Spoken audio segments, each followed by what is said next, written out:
क्या आप जानते हैं कि तुर्की की खिलाफत उस्मानिया मानव इतिहास की सबसे बड़ी सल्तनत थी। इस सल्तनत ने 600 साल तक पूरी दुनिया पर राज किया। खिलाफत उस्मानिया की सरहदें एशिया से लेकर यूरोप और अफ्रीका तक फैली हुई थी। यहाँ तक कि पूरा भूमध्य सागर उस्मानी मुसलमानों के कब्जे में था। 17वीं सदी ईस्वी तक दुनिया की आधी दौलत तुर्की के मुसलमानों के पास थी। जापान, रूस और फ्रांस जैसे देश तुर्की की खिलाफत उस्मानिया से कर्जे लेते थे। ये सल्तनत इतनी बड़ी थी कि जब इसका अंत हुआ तो 42 नए देशों का निर्माण हुआ। खिलाफत उस्मानिया की स्थापना तुर्क सरदार उस्मान ने की थी। ये काई कबीले के मशहूर शासक अर्तुगरुल गाजी का बेटा था। खिलाफत उस्मानिया ने मात्र 100 साल के अंदर ही आधी दुनिया को जीत लिया था। मिस्र से लेकर फिलिस्तीन, जॉर्डन, यहाँ तक कि इटली, मलेशिया और फ्रांस के अधिकांश हिस्से खिलाफत उस्मानिया के कब्जे में थे।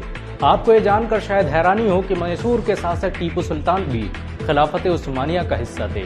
उस्मानी सुल्तान सलीम ने उन्हें भारत में अपने नाम का सिक्का चलाने की इजाजत दी थी। बहुत कम लोग जानते हैं कि सल्तनत उस्मानिया का अपना खुद का बैंक था। 1863 में तुर्की हुकूमत ने इंपीरियल उस्मान बैंक की स्थापना की थी, जिसका मकसद देश के गरीबों और कमजोर लोगों की मदद करना था। 20वीं सदी की शुरुआत तक इस सल्तनत में रहने वाले लोगों की प्रति व्यक्ति आय अमेरिका, रूस, जापान जैसे देशों से अधिक थी। मानव इतिहास की सबसे बड़ी सल्तनत खिलाफत उस्मानिया ने दुनिया को सबसे अधिक वैज्ञानिक और डॉक्टर दिए। आपको ये जानकर शायद हैरानी हो कि स्टीम पावर और स्टीम टरबाइन की खोज तुर्की के वैज्ञानिक तकीउद्दीन ने की थी। दुनिया का पहला सर्जिकल एटलस उस्मानी वैज्ञानिक सरफुद्दीन ने बनाया था। सरफुद्दीन ने ही बच्चों में होने वाली हाइड्रोसिफिलिस बीमारी का इलाज खोजा था। इस महान वैज्ञानिक ने हाथों की सर्जरी के बाद लकड़ी की पट्टियों को बांधने की जिस परंपरा की शुरुआत की, उसे आज पूरी दुनिया में इस्तेमाल किया जाता है। ऑपरेशन के दौरान जिस चिमटी, स्कैल्पल और कैथेटर को दुनिया भर के डॉक्टर इस्तेमाल करते हैं, उसकी खोज उस्मानियों ने ही की थी। चाय की खोज करने वाला खालिद भी एक तुर्क मुसलमान था। आपको ये जानकर शायद हैरानी हो कि दुनिया की सबसे पढ़ी लिखी आबादी उस्मानी साम्राज्य में रहती थी। दुनिया के सबसे बड़े स्कूल और कॉलेज खिलाफत उस्मानिया का हिस्सा थे।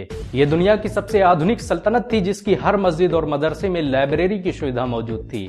तुर्की के मुस्लिम शासकों ने अल अखियान नाम के एक संगठन की स्थापना की थी, जिसका मुख्य काम मुसलमानों की आर्थिक मदद करना था। अल अखियान अमीर लोगों की जमात थी, जिन्होंने अपनी सारी दौलत मुसलमानों और इस्लाम के लिए दान कर रखी थी।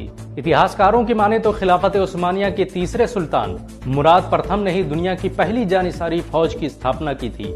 ये सुल्तान के पर्सनल बॉडीगार्ड थे, जो आसपास की चीजों पर नजर रखते थे। यहीं से दुनिया में बॉडीगार्ड रखने की परंपरा शुरू हुई। आपको ये जानकर हैरानी होगी कि खिलाफत उस्मानिया ने 500 से अधिक जंगें लड़ी, जिसमें ज्यादातर में उसे फतह हासिल हुई। तुर्क मुसलमानों में ऐसा जज्बा था कि सुल्तान मोहम्मद फातेह ने बैजेंटियम एम्पायर के सबसे मशहूर शहर कुस्तुनतुनिया को मात्र 21 साल की उम्र में फतह कर लिया। उस्मानी फौज दुनिया की सबसे ताकतवर फौज थी। बारूद से चलने वाले हथियारों की खोज तुर्की के मुसलमानों ने की थी। आपको ये जानकर शायद हैरानी हो कि समुद्री जहाजों पर तोपों का सबसे पहले इस्तेमाल उस्मानियों ने ही किया था।